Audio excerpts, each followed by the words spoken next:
Before I speak about care and cut notes for hydrangeas, I would like to introduce you all the multitude of groups of the hydrangeas and explain the difference. And here you can actually see the classic. That is the group of bigleaf hydrangea. And the bigleaf hydrangea are divided into mophead hydrangeas and lacecap hydrangeas. These mophead hydrangeas, the blossom is like a compact ball. And in this case it is my favorite variety, the Pink Beauty variety. Pink Beauty hat diese Schönheit, dass die Blüten gehen so grün Pink auf. Beauty has this beauty. The blossoms opens up green and then, the single blossom of this ball is so light green, so lime green. And the older the flower, the older it becomes more pink. So you have here beautiful shades of color in a ball, and I love that about Pink Beauty. These group of mophead hydrangeas usually start blooming already in June, early July, and can then bloom until September.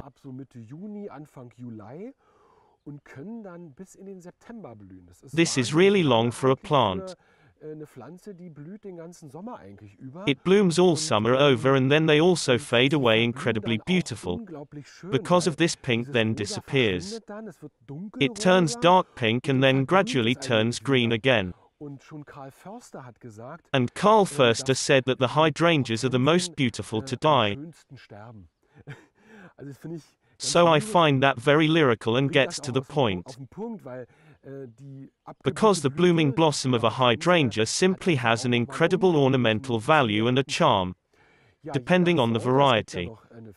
There is big amount of varieties. I will show you more at the same time. These varieties will be then about 80 to 120 centimeters high. In addition to the pink tones of mophead hydrangeas, there are also representatives such as here, the blue flowers.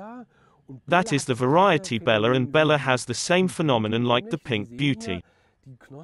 Namely, you can see the bud here. If it is still a little closed, it turns green, and when it opens completely it is bright blue. And the great thing is, in late summer when it fades, then it fades to pink. And again we have many shades of color that are incredible, beautiful and romantic, and bring a romantic charm to the garden. For the blue coloring and what we have to do with it, that the hydrangea stays that nice blue, I'll get to that later. But last but not least, I wanted to also show you a white mophead hydrangea. This is the Clarissa variety. The plant remains relatively compact, which is a smaller variety. Tightly packed, and if they then fade, they often get pink.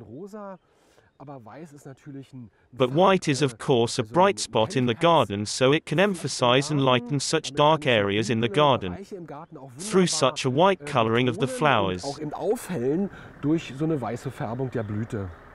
To the group of mophead hydrangeas, I would like to mention the group of endless summer hydrangeas, because they formally also belongs to it. As you can see, these are mophead hydrangeas that give it also in pink, in blue, in white. But the great thing about these plants is, this endless summer varieties bloom on the annual wood, and it is very important to know this when I cut the hydrangea. I'll come back to that later in detail. But that's why I would like to mention the endless summer varieties at this point. So-called Lacecap hydrangeas also belong to the group of bigleaf hydrangea. So besides the mophead hydrangeas, there are Lacecap hydrangeas. And Lacecap hydrangeas do not form a ball when they bloom. Instead, they form a plate-shaped flower. And the special thing about this flower is that the bloom here in the center of this umbel is the real bloom, wherever the insects, the bees, enter in. And the outside bloom are not blooming, they are actually leaves. And these leaflets then have different colors and are intended to attract the insects, and these sheets are sterile. So these are only there to attract insects. These Lacecap hydrangeas have similar growth properties like mophead hydrangeas. They get therefore also as 80 to 120 centimeters high. They also bloom in different colors, like here in white or here in blue. The variety is called Frisbee Blue.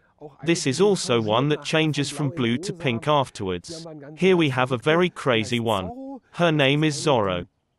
This is a pink one, with pink show flowers and the stems of the hydrangea. They are so dark red, so blood red. So this play of colors from the green leaves and then the red stems also breathtakingly beautiful again. A small group of actually mophead hydrangeas, I still want to mention them because they are already very charming, are the Serrata types, also called mountain hydrangeas.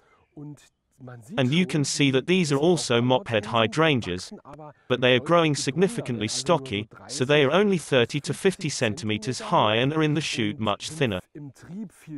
But the advantage is, whoever has a rough garden situation, where it gets very cold in winter, these Serrata types are much more hardy than maybe the classic ones, so-called macrophylla types.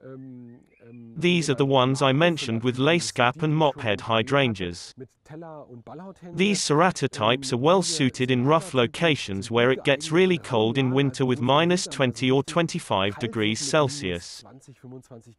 Here the Serrata type is much better and they bloom a little earlier. So they bloom 2 to 3 weeks earlier in the year. So sometimes at the beginning of June or even in May they bloom. But what they don't tolerate is sun. They definitely want to be pretty shady. So if they stand too sunny, then they get enormous leaf burns and literally pass away. Very nice to see here a leaf burn of a Serrata type, because this got clearly too much sun and then there are real burns in the foliage. So they really hate sun. The next group, that's the so-called smooth hydrangeas. Now also are real classic ones. They are actually not missing in any farm garden. This smooth hydrangea blooms like a white snowball and also for a long time. It blooms from July to September. This is the variety Annabelle and it blooms too like a bullet. It is extremely compatible with cutting. The more you cut them, the cut I'll get later, the more beautiful it blooms too. And it is very blooming as you can see and also very, very hardy. These smooth hydrangeas are up to 3 meters high. So the Annabelle about 50 meters. But there are from this group of the smooth hydrangeas only a little. So the classic is actually the Annabelle, which blooms white. And now a novelty, this is the variety, pink percussion. It hasn't quite bloomed out here today. There is only here such a small pink hem of the flower. But also, as you can see, blooms extremely. So every stem has a flower. They are very, very grateful. But hydrangeas of this genus also drinks a lot. All hydrangeas need a lot of water, but the smooth hydrangeas probably need the most water. So here we have the next group, so-called Oakleaf hydrangeas, and they have the funny name, because the foliage is what reminds of the foliage of an American red oak. Because of that, Oakleaf hydrangea. The Oakleaf hydrangeas grow a bit bizarre, so not so high and upright, but a little arched and a bit crooked. Unfortunately, they are a bit sensitive to frost, especially if you plant them in the garden. And in the first year, when it should grow, if then the winter becomes relatively severe, then it can give failures. So if you buy an Oakleaf hydrangea, in the first year you should have winter protection. That can then also be foliage below. The leaves can then be piled up like this, and this protect the root area of the Oakleaf hydrangea underground. And quietly also like to pile up a bit with leaves, and then you lay spruce veins on.